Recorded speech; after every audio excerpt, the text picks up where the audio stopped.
Company this video is for you.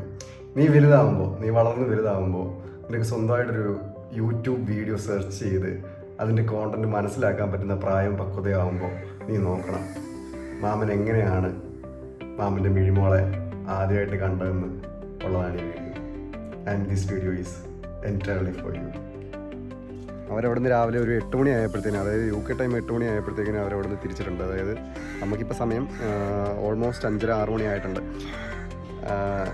Next day, അതായത് Sunday early morning 3 AM അവർക്ക് ഇവിടെ ഉള്ളത്, ഫ്ലൈറ്റ് ട്രിവാൻഡ്രത്തേക്കുള്ളത്.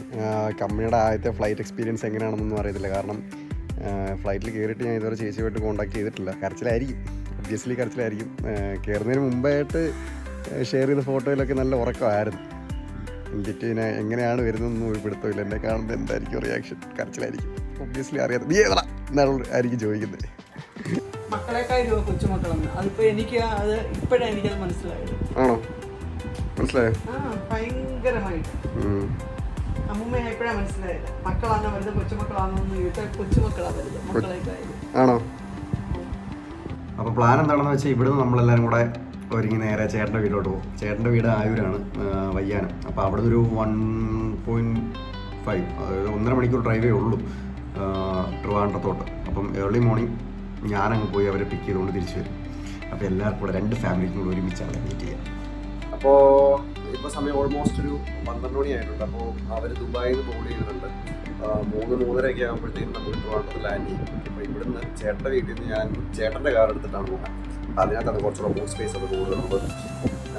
അപ്പോൾ ഇനി നേരിട്ട് വേണ്ട, ഞങ്ങളെല്ലാവരും കൂടെ വെയിറ്റ് ചെയ്തിരിക്കുകയാണ് കേട്ടോ. ഇപ്പോൾ സമയം ഏകദേശം 2:18 ആയിട്ടുണ്ട്. 3 മണിക്ക് വരാനുള്ള ആൾക്കാരെ പിക്ക് ചെയ്യാനുള്ള നല്ല തിരക്ക് ഇതിൻ്റെ പുറത്തുണ്ട്. ഞാനൊരു മാസ്ക് എവിടെയെങ്കിലും വാങ്ങിക്കാൻ പറ്റുമോ നോക്കട്ടെ. ഈ സമയത്ത് എവിടെയാണോ മാസ്ക് കിട്ടുക?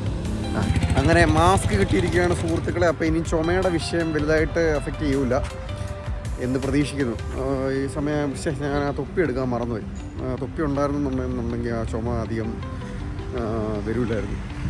രാത്രി ഈ സമയത്ത് ട്രിവാൻഡ്രം എയർപോർട്ട് കാണാൻ അടിപൊളിയാണ് കേട്ടോ. ഇപ്പോൾ പുതിയതായിട്ട് കുറേ ലൈറ്റ്സും വെച്ചിട്ടുണ്ട്. ഇനി അങ്ങോട്ട് കാത്തിരിപ്പാണ്. മറ്റേ ചാർലി സിനിമയിൽ നെടുപുടിവേട് പറയുന്ന പോലെ കാത്തിരിപ്പിൻ്റെ ഒരു സുഖമുണ്ട്. ഗേറ്റിന് പുറത്തേക്ക് ഓരോ ആളും വന്ന് പോകുമ്പോൾ നമ്മളെ ആളാണോ എന്നുള്ളൊരു നോട്ടം. അങ്ങനെ നോക്കി നിന്ന് ഏറ്റവും അവസാനം നമ്മളെ ആ മൊമെൻ്റ് എത്തിരിക്കണം. മാറിയിരിക്കും അതാമേ, ചേട്ടൻ്റെ ചിരി ഉണ്ടാവും. അത് കഴിഞ്ഞിട്ട് പുറകെ 5 ഇങ്ങനെ വരുന്നുണ്ട്. എന്തിയവൻ എന്ന് നോക്കി. ഇതാണ് ആ മൊമെന്റ്. 5ൻ്റെ ആ ചിരി ഉണ്ടല്ലേ. 1 വർഷം മുമ്പ് ഇവിടുന്ന് പോകുമ്പോൾ അവർ 2 പേരായിട്ടാണ് പോയത്. തിരിച്ച് ഇപ്പം വന്നപ്പോഴത്തേക്ക് 3 പേര്. എൻ്റെ സ്വർണ്ണം ഇരിക്കുന്ന കണ്ടോ, എൻ്റെ തങ്കക്കുട്ടി വിഴിമോനെ.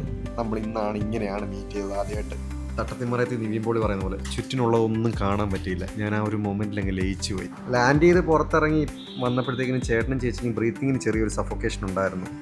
അപ്പം അവർക്കത് സ്റ്റാർട്ട് ചെയ്ത് കുറച്ച് കഴിഞ്ഞപ്പോഴത്തേനും കുഞ്ഞിനും അത് സ്റ്റാർട്ട് ചെയ്തു. അപ്പോൾ അവൾ ചെറുതായിട്ടൊന്ന് കരഞ്ഞു തുടങ്ങി. ചെറിയ കരച്ചിൽ, വലിയ കരച്ചിൽ. എന്നെ കാണുമ്പോൾ വീണ്ടും ഏങ്ങലടിച്ചങ്ങ് കരച്ചിലായി. പിന്നെ അവിടെ നമ്മൾ ഇറങ്ങി ചേച്ചിക്ക് ചെറിയൊരു സ്നാക്കൊക്കെ വാങ്ങിക്കൊടുത്ത് നമ്മൾ അവിടെ നിന്ന് നേരെ ഇനി വീട്ടിൽ. തങ്കത്തിനെ കാണാൻ വേണ്ടിയിട്ട് അമ്മൂമ്മമാരിങ്ങനെ വെയിറ്റ് ചെയ്തിരിക്കുകയായിരുന്നു. ചേട്ടനമ്മ ആദ്യമായിട്ടാണ് കാണുന്നത്. അമ്മ ഓൾറെഡി ജനിച്ച സമയത്ത് അവിടെ ഉണ്ടായിരുന്നു. എക്സൈറ്റ്മെൻറ്റും സന്തോഷവും സങ്കടവും കണ്ണിലെ ആ ഒരു തിളക്കം കണ്ടില്ലേ. അമ്മ വന്നിട്ട് ചോദിക്കുന്നുണ്ട്, അറിയുന്നുണ്ടോ ആരാന്ന് അറിയുന്നുണ്ടോ? ഇല്ല, ഒരു പരിചയമില്ല. അമ്മ ഇങ്ങനെ വരുന്നുണ്ട്. അമ്മ ഇച്ചിരി ഇമോഷണൽ ടൈപ്പായി. ഇങ്ങനെ ആ ഒരു പ്രോസസ് സ്റ്റേറ്റാണ്. ഞാൻ ഇവിടെ അല്ലല്ലോ താമസിച്ചുകൊണ്ടിരുന്നത്. ഇതെനിക്ക് അറിയാവുന്ന ഒരു അറ്റ്മോസ്ഫിയർ അല്ലല്ലോ. എന്താ ഇവിടെ, എന്തിനാ എന്നെ ഇങ്ങോട്ട് കൊണ്ടുവന്നേ എന്നുള്ളത്. അതായത് ഒരു 10-16 മണിക്കൂർ യാത്ര ചെയ്തിട്ട് അതിൻ്റെ ഒരു ക്ഷീണം, പിന്നെ ഇവിടെ ഇറങ്ങിയപ്പോൾ ബ്രീത്തിങ്ങിൽ ചെറിയൊരു സഫോക്കേഷൻ, പിന്നെ പരിചയമില്ലാത്തൊരു അറ്റ്മോസ്ഫിയർ. അവർക്ക് മൊത്തത്തിൽ മൂഡ് പോയ ഒരവസ്ഥയായിരുന്നു. ഇൻ്റർമീഡിയൻ്റ് ആയിട്ടുള്ള കരച്ചിലായിരുന്നു. അടുത്ത് വരും കരയും നിൽക്കും. പിന്നെ 5 കുറച്ച് നേരം എടുത്ത് പുറത്തോട്ടൊക്കെ ഒന്ന് നടന്ന് ഒന്ന് സമാധാനിപ്പിച്ച് വീണ്ടും ഒന്ന് അടുത്തോട്ട് ചെല്ലുമ്പോഴത്തേക്കിനും പിന്നെയും കരച്ചിലോട്ട്. അങ്ങ് സങ്കടമാണ്. അങ്ങനത്തിനങ്ങ് സങ്കടം. എന്നെ അങ്ങ് കൊണ്ടുപോകുന്നുള്ള രീതിയിൽ. പാവം, എന്തിനാടാ നീ എന്നെ ഇങ്ങനെ കഷ്ടപ്പെടുത്തുന്നുള്ള രീതിയിലുള്ളൊരു കരച്ചില. പാവം, കണ്ടിരിക്കാൻ പറ്റില്ലായിരുന്നു ആദ്യത്തെ സമയത്തൊക്കെ. പിന്നെ കുറേ നേരം അങ്ങോട്ടും ഇങ്ങോട്ടൊക്കെ എടുത്ത് നടന്ന് നമ്മൾ കുറച്ചൊക്കെ ഒന്ന് സമാധാനിപ്പിച്ചു. ലെവൽ 1 കടമ്പ അങ്ങനെ കടന്നു. അമ്മൂമ്മമാരെ മീറ്റ് ചെയ്തു, കുറച്ച് സമാധാനം വന്നു. ഇനി അപ്പൂപ്പന്മാരെ മീറ്റ് ചെയ്യുന്ന പരിപാടിയാണ്. അവിടെ അങ്ങോട്ട് ചെന്ന് അച്ഛൻ്റെ കയ്യിലോട്ട് കൊടുത്തപ്പോഴത്തേക്കിനും കുഴപ്പമില്ല, ഇതാരാ അച്ഛൻ സ്ഥലം കൊണ്ട് ചെറുതായിട്ടൊന്ന് മുട്ടി ഒന്ന് സ്നേഹിക്കാൻ നോക്കി. അപ്പോൾ പിന്നെയും തുടങ്ങി. വീണ്ടും സ്റ്റാർട്ടായി. ലെവൽ 2 കടമ്പ. ചെറിയ പപ്പനെ കണ്ട് കരച്ചിൽ നമ്മളൊന്ന് സമാധാനിപ്പിച്ചപ്പോഴത്തേനും എന്ത് ചെയ്യണ്ടാ, വലിയ പപ്പൻ വന്നു. 2 ഹോണൊക്കെ അടിച്ച് കാണിക്കുന്നുണ്ട്. ഇങ്ങനെ നോക്കുക, ഇതാരാ ഒരു പിടുത്തവും ഇല്ലല്ലോ. എന്നിട്ട് പയ്യെ അപ്പൂപ്പൻ കുഞ്ഞിൻ്റെ അടുക്കലോട്ട് ചെന്നു. വലിയ അപ്പൂപ്പൻ വന്ന് പരിചയപ്പെടുന്ന മൊമെൻ്റാണ് നമ്മൾ ഈ കാണുന്നത്. കുറച്ച് നേരമൊക്കെ ഒന്ന് പ്രൊസ് ചെയ്തിട്ട് വീണ്ടും സ്റ്റാർട്ട് ചെയ്ത് കരച്ചിൽ.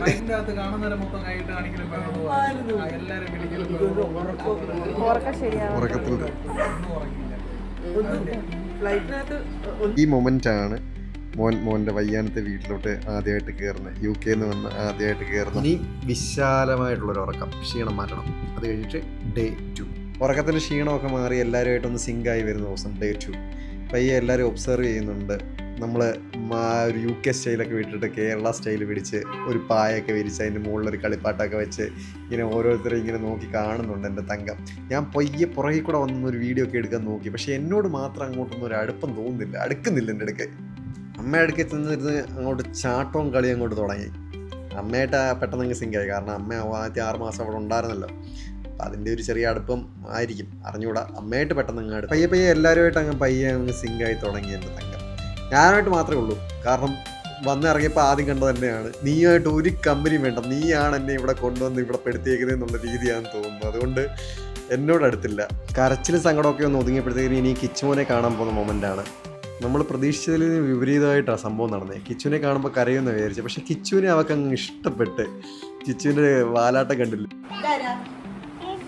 ഐഷു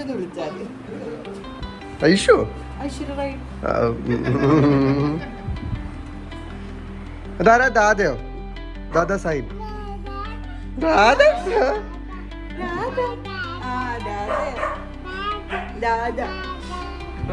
ഡാഡി?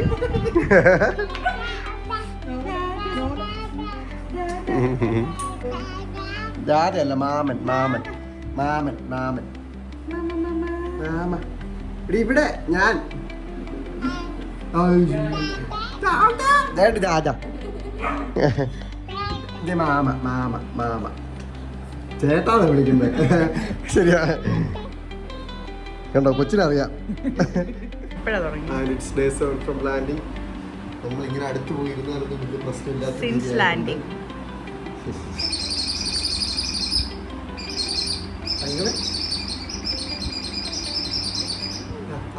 കുഴിയാനാണോ? കുഴിയാന. അങ്ങനെ കൃത്യമായിട്ട് പറയുകയാണെന്നുണ്ടെങ്കിൽ 7ാമത്തെ ദിവസമാണ് വലിയ കരച്ചിലൊന്നും ഇല്ലാതെ എൻ്റെ അടുക്കലൊന്നും വന്നിരുന്നത്. ഇനി മിഴിയുടെ ചോറോണാണ്. On behalf of Mizhi, this is me Anandan signing off from channel 66 and stay tune for the next video.